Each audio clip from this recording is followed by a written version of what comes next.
There's one ratio that will determine your success in business development more than any other. That's the ratio between the time the client talks compared to how much time you talk. Most professionals approach client conversations with a desire to increase certainty. They enter the conversation focused on proving themselves, talking about their expertise, representative qualifications, their typical work, client names, and so much more. They can't control what the client says or thinks, so they focus on what they can control by filling the time with detailed presentations, slideshows, case studies, and testimonials. Sometimes this happens intentionally because they want to share so much, but it can also happen by accident. Here's the ratio for a call that I was on long ago, and this was not good. I'd been keeping in touch with a friend and prospect, and now she wanted to introduce me to somebody that was a new decision maker at her company. She was enthusiastic, having taken our marquee business development training a few years before and loving it. So when I jumped on the call, she asked me to share more details. Mo, tell her about all the clients you work with. I was only happy to share those names. Mo, tell her about the modules in your training program. Well, there's nothing I would like better to talk about. My friend did a super job of playing the role of matchmaker and kept asking questions that she knew would make me look great. And I, of course, enjoyed sharing all those details. It felt like a great meeting to me. We even went over time. But afterwards, I looked at my notes and I didn't have any. There was nothing written about the client. Their ratio of talking to mine was 1 to 99. Not good. Guess how many meetings we had after that?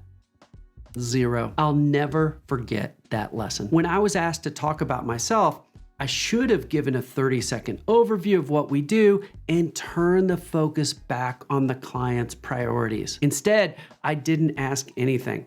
I let my ego take over. This reveals a fundamental truth of business development. The fastest way for you to get hired is for the client to talk about themselves. Conversations with your clients should be similar to how you treat a friend. You want an enjoyable, productive, two-way conversation where each side emerges a little more energized and a little better off. That's why instead of a 1-to-1 equal ratio of back and forth conversation, or worse, a 1 to 99 ratio where you monologue about yourself like I did, I recommend a 3-to-1 ratio of listening to talking. Especially when you're earlier on in your conversation on a new topic, you should take up a fourth or less of the total speaking time in a business development conversation. So how do you achieve that elusive 3-to-1 ratio or better? First, design your initial questions to be enjoyable to answer. Your best questions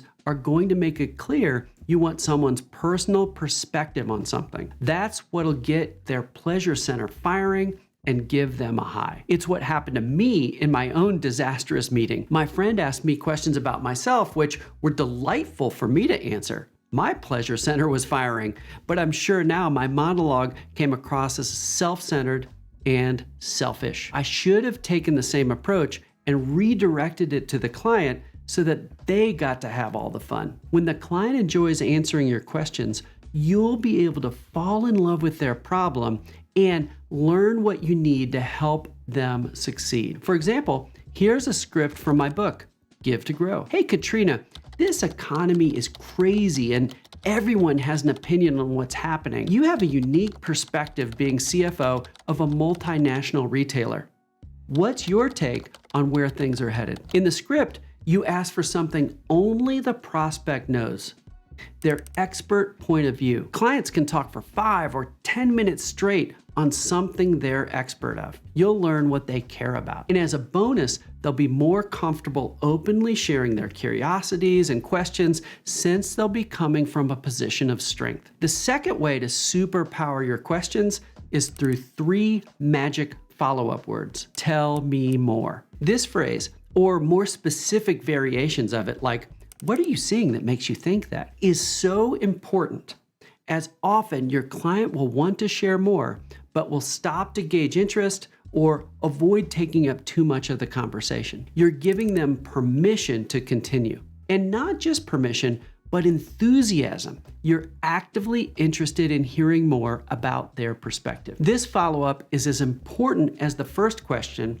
as it allows your prospect to get to the heart of what they're talking about and enables them to lead the conversation to wherever is most natural for them instead of getting stuck on the original topic you led with. Once you've asked enjoyable questions and as many follow-ups as necessary, it's time to paraphrase and support. Researcher Evan Kleiman noted the following in a research study conducted by his team. We found that when people received supportive reactions after sharing something about themselves during the social interaction, this resulted in immediate positivity and a more positive memory of the event 1 week later. Here's what this would look like using our example conversation. Katrina, let me see if I've got this right.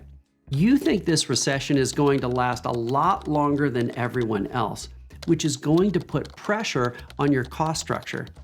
And you're worried about getting ahead of it. Paraphrasing back seems so straightforward, some people want to just skip it. But that's a mistake. Even if it's obvious to you that you get it, it's not obvious to the client until they hear you say it. Some worry they might not paraphrase things back perfectly, but being perfect isn't the point. Testing your understanding is. If the client agrees with you, you win. If your client corrects or tweaks your message, you also win.